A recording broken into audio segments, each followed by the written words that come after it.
Jumpa lagi di channel kita yang selalu seru dan gak bored. Hari ini kita mau bahasin sesuatu yang super seru. Otak kita sama otak binatang. Banyak orang mikir, manusia paling pintar, otaknya paling bagus. Tapi bukan demikian. Binatang juga punya otak yang keren abis. Cuma beda aja bagiannya yang lebih gede atau lebih fokus. Dan bukan cuma itu. Kita juga bakal ngobrolin kenapa setiap otak dibuat sesuai dengan tujuan hidupnya masing-masing. Jadi langsung aja yuk kita bedah bareng.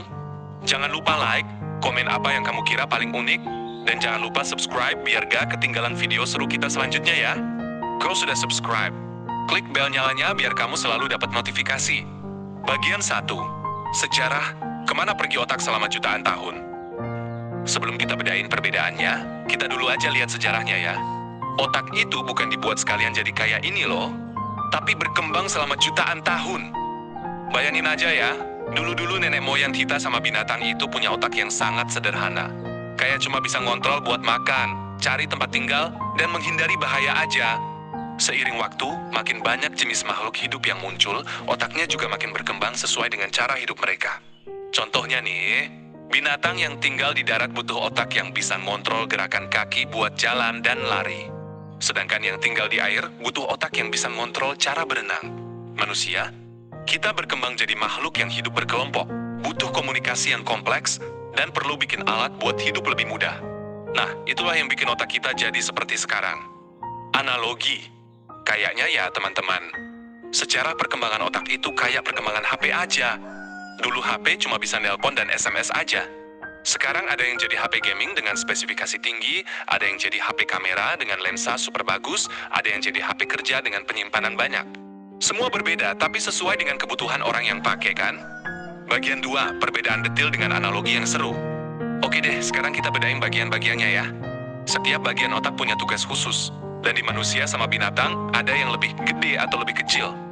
Pertama, korteks cerebral, ruang kantor utama. Di manusia, bagian ini super besar dan banyak lipatan. Kayak gedung perkantoran yang punya ratusan lantai dan banyak ruangan. Di sini kita bisa mikir kompleks, belajar bahasa, ngomongin masa depan, bahkan bikin lelucon yang bikin orang ketawa. Analogi, korteks kita kayak punya banyak departemen. Ada departemen cerita dongeng, departemen hitung matematika, departemen desain baju baru. Di binatang, bagian ini lebih kecil, tapi ada yang lebih fokus sesuai kebutuhan. Misalnya, anjing, korteks yang menangani penciuman super gede, kayak punya departemen pemeriksa bau profesional yang kerja 24 jam. Bisa nangis dari jauh aja kalau kita masak ayam bakar. Burung elang, korteks yang menangani penglihatan gede banget. Kayak punya departemen pengamat jarak jauh yang bisa lihat tikus dari atas pohon tinggi.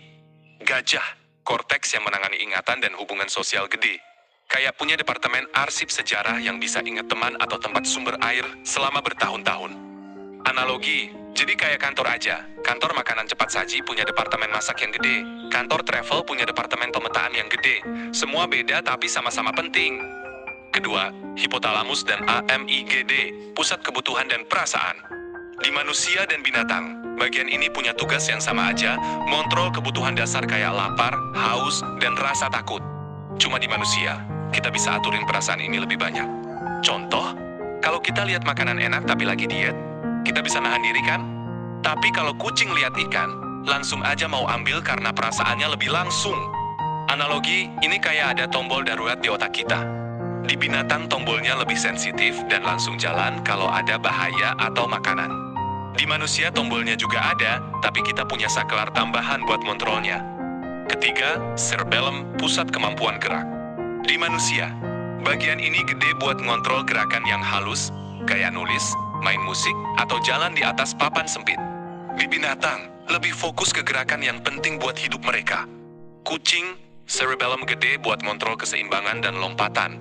Bisa lompat dari lantai ke atas lemari tanpa jatuh kayak ninja aja. Kuda, cerebellum gede buat ngontrol gerakan kaki saat berlari cepat. Bisa lari tanpa kesusahan walau punya kaki yang panjang. Analogi, ini kayak ada pelatih olahraga di otak. Pelatih kita fokus ajarin kita tari atau main bola. Pelatih di kucing fokus ajarin mereka nangkap tikus dan lompat tinggi. Keempat, kemampuan berbicara dan membuat alat. Di manusia, aja yang bisa buat bahasa dengan kata-kata yang kompleks dan bisa bikin alat dari yang simple sampai yang canggih, mulai dari sendok makan sampai pesawat terbang. Analogi, Kita kayak punya studio produksi sendiri di otak, bisa bikin cerita, lagu, bahkan bikin barang baru yang belum pernah ada. Di binatang, bisa berkomunikasi tapi dengan cara lain. Burung berkicau, ikan bergerak tubuhnya, semut kirim sinyal kimia. Ada juga yang bisa pakai alat tapi lebih sederhana. Monyet pakai ranting buat cari serangga, burung penyihir pakai batu buat pecahkan telur kerang. Analogi, mereka punya sistem komunikasi khusus yang cuma bisa dimengerti sama teman sejenis mereka aja. Bagian 3, tujuan, kenapa setiap otak beda? Mister nyeleneh. Jadi teman-teman, semua perbedaan ini ada tujuannya loh. Tiap makhluk hidup punya cara hidup dan lingkungan yang berbeda. Binatang yang jadi pemangsa butuh otak yang bisa bantu mereka menangkap mangsa. Binatang yang jadi mangsa butuh otak yang bisa bantu mereka menghindari bahaya. Manusia butuh otak yang bisa bantu kita hidup berkelompok, belajar dari pengalaman, dan menyesuaikan diri dengan berbagai lingkungan. Jadi bukan berarti otak manusia lebih baik ya. Cuma punya kelebihan dan keurgenja yang berbeda. Contoh, kita bisa bikin aplikasi HP, tapi nggak bisa mencium bau makanan dari kilometer jauhnya kayak anjing. Anjing bisa lari sangat cepat, tapi nggak bisa bikin resep makanan baru kan? Hehe. Bagian 4, kesehatan. Mister nyeleneh. Dan salah satu hal penting yang sering kita lupakan, kita semua sama-sama punya hak untuk hidup dan dijaga kesehatannya. Banyak orang yang sok-sokan merasa lebih tinggi dari binatang dan sembarangan menyakiti atau memanfaatkan mereka. Padahal mereka juga punya perasaan, bisa merasa senang, sedih, atau takut loh.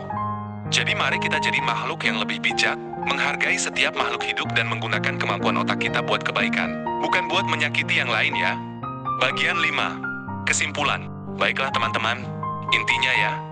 1. Otak manusia dan binatang punya perbedaan karena berkembang sesuai dengan tujuan hidup masing-masing.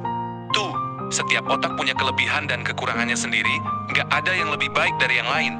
3. Kita harus menghargai setiap makhluk hidup, karena mereka juga punya nilai dan hak untuk hidup dengan baik. Nah, gimana nih teman-teman?